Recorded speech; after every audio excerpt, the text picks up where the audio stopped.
This message is brought to you by Anti-Security.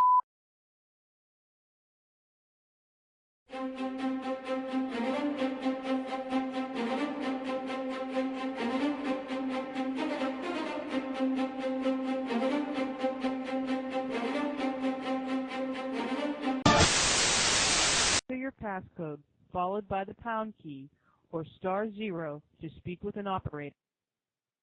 Your passcode has been confirmed.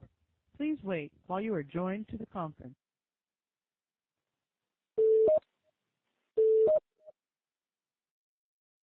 Hello? Hey, Stuart. Yeah, hello. Sure, yeah? Hey, it's Bruce. Bruce, how you doing? All right. I'm not sure if we're the only two on right now or not. Bruce, don't say anything too bad. I'm here with Matt. Hi, Bruce. I'll keep it clean. Do you want to talk about cheese? Cheese? Cheese in a can? Cheese, but what about McDonald's at the Pentagon, eh? Oh. I've told so many people. No one believes me. Really? Yeah? You mentioned that picture. Face with the McDonald's in the middle. It's just incredible.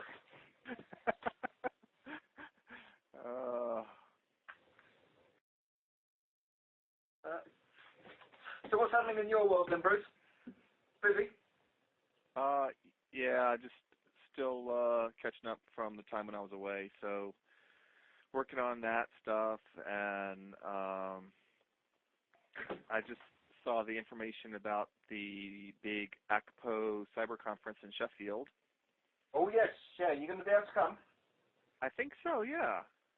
Good. I mean, we're I think we're sort of almost en masse going to be going up to it, so it should be quite a good event. Oh yeah, it sounds good. You've got John Greaves speaking at it. I don't know if you've ever met him, but he's a lovely man. Really? Oh yeah, yeah. One of true sort of old school detective, and he's mad as a box of frogs. Lovely man. Is Matt presenting up there? Or? Yeah, I think my level of knowledge is too high for a lot of them. Yeah, we'll just leave him in charge of the IT. Okay. I've never been to Sheffield.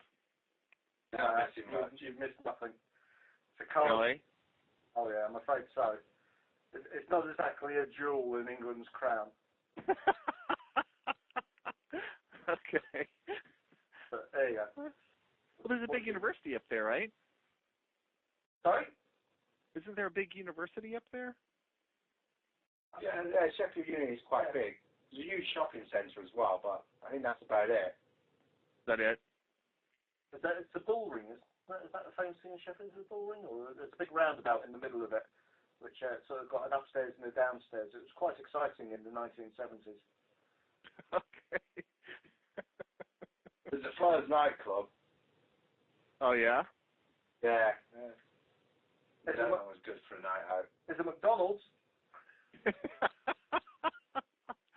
Oh, great. I look forward to that. There's no Dunkin' Donuts though, because they're purely Chicago.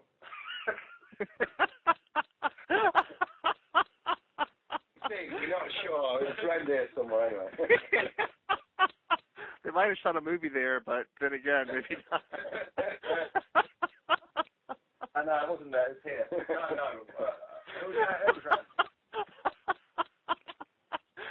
I've told so many people about that. Did you speak to Andy about that information? No, not yet. I have not. Okay. No, well, that's good, because it's only just dawned on me. I forgot to mention it to him. I went in to see him, but he was in a phone call, so I didn't actually forewarn him. But I'll do that straight after this. I reached back out to our Washington field office and told them that Andy was a good point of contact. And then they came back and said, oh, well, we kind of want to do a dual interview with him. So I need to get back with them and try to sort that out, because I know that's kind of not what you guys normally do. Ooh. That's an interesting one. That. Yeah. I mean,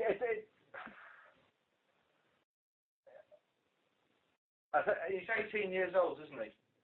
He's 18. He says yes. Okay. Well, I mean, okay. It's a step in the right direction there, then.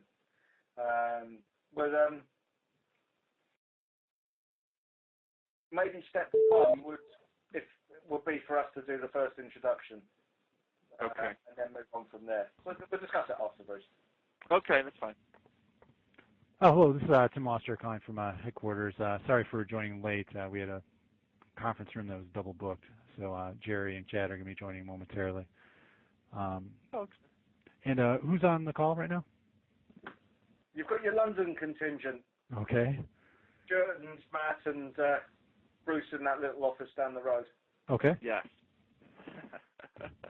Los Angeles is here too. LA.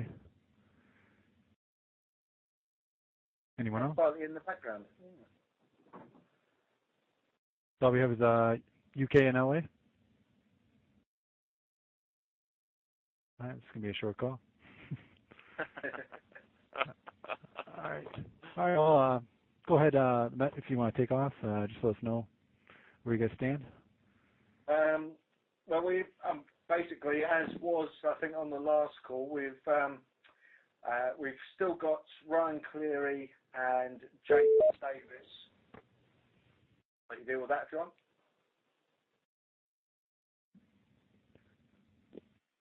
Go ahead. I think somebody just hopped on. Hey, sorry, it's Chad Hunt from the FBI. Yeah, okay. As I say, the situation this was really, we've got Ryan Cleary and Jake Davis due at court on the 27th.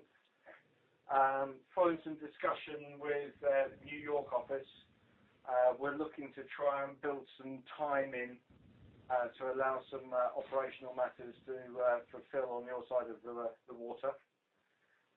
So we've set back the further arrests of Kayla and T-Flow, that being and until we know what's happening. We've got our prosecution counsel making an application in chambers, i.e. without the defence knowing, to seek a way to try and factor some time in that won't look suspicious. Okay. How much time do you think is reasonable that they'll be able to?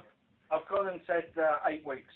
Okay. If they come back and say they only give us 6, then I think it still helps you guys out. Yeah. But I've said for 8 weeks in the first instance. We have got Ryan Cleary's indecent images, which have been found partly by our guys and partly by the USAF team who looked at his hard drive. So what we're going to propose is that they get dealt with first.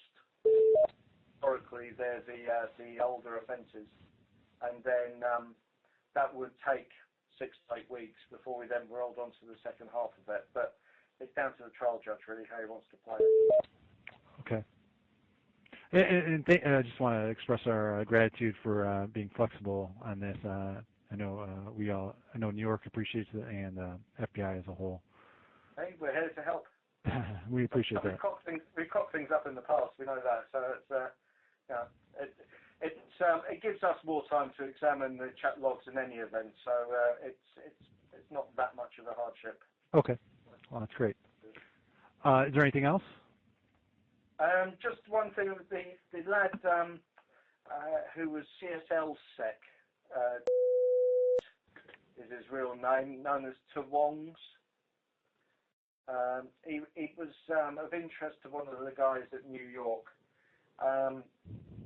He got arrested just before Christmas for I think DDoSing his school, and then he did some stuff over the Christmas break on the supposed Project Mayhem or whatever the hell that was, Operation Fuck You, where he hacked a website. I think it was a Manchester Credit Union, which is actually based in Jamaica, and defaced their site.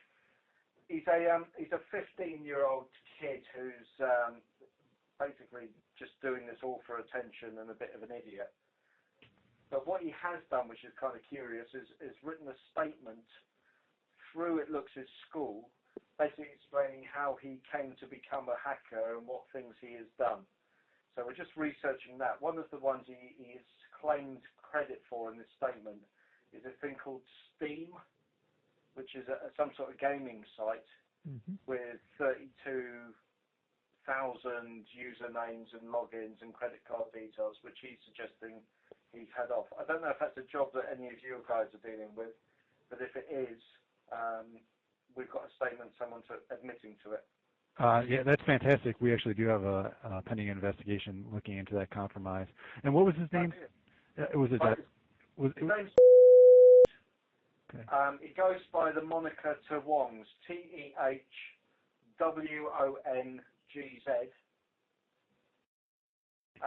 He is the face behind CSLSec, Can't Stop Laughing Security, which is a sort of Lulzy wannabe group. There's 3 people in it,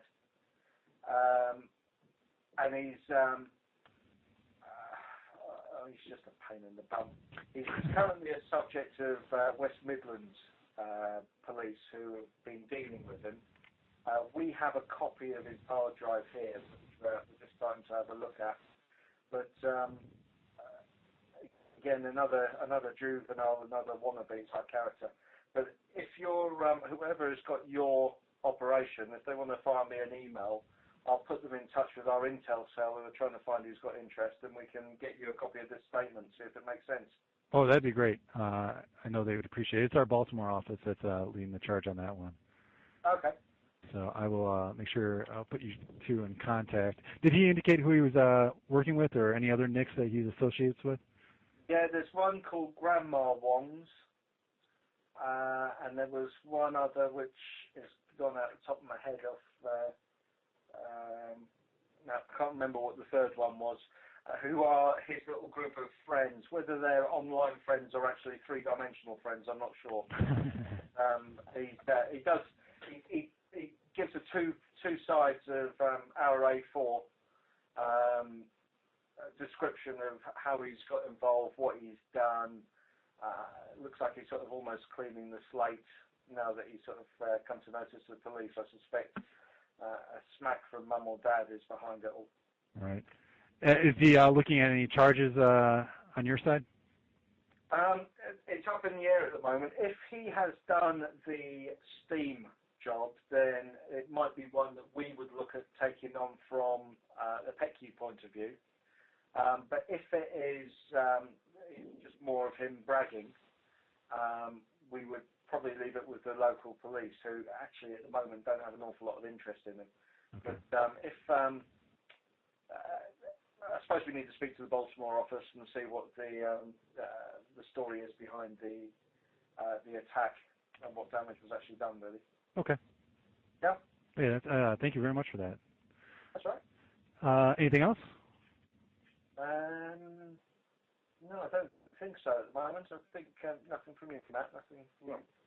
No, we're still we've got a server to get from the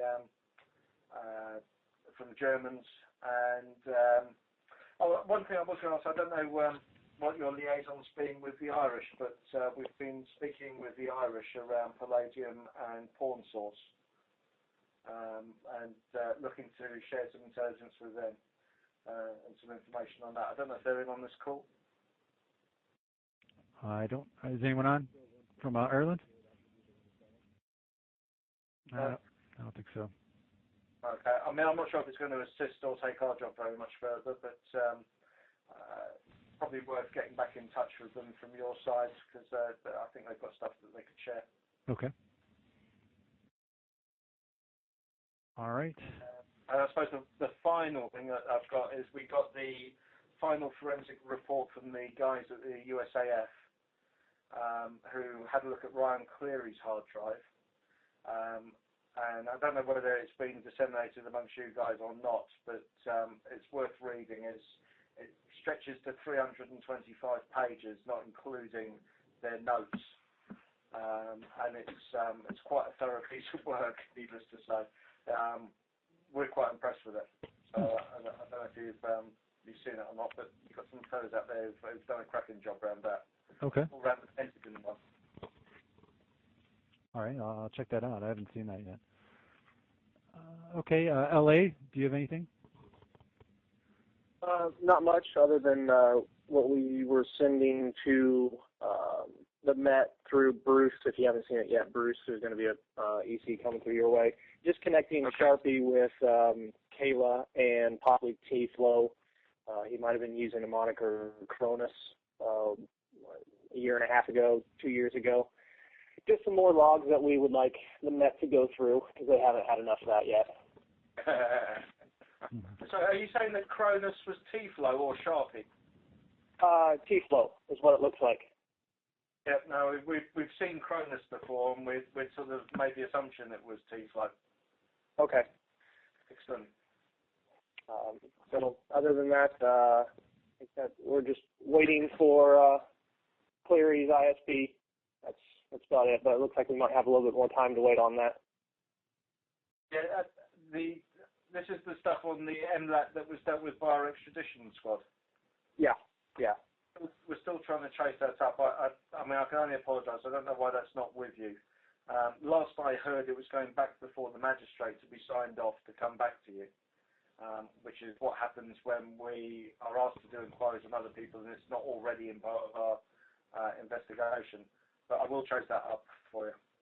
Yeah, no worries. I figured something just went through bar. We're just looking for the ISP. You know, his house went to that IP address, or the IP address went to the house. That's it. So we'll wait for that. No worries. That's it for LA. Okay, did anyone join on late?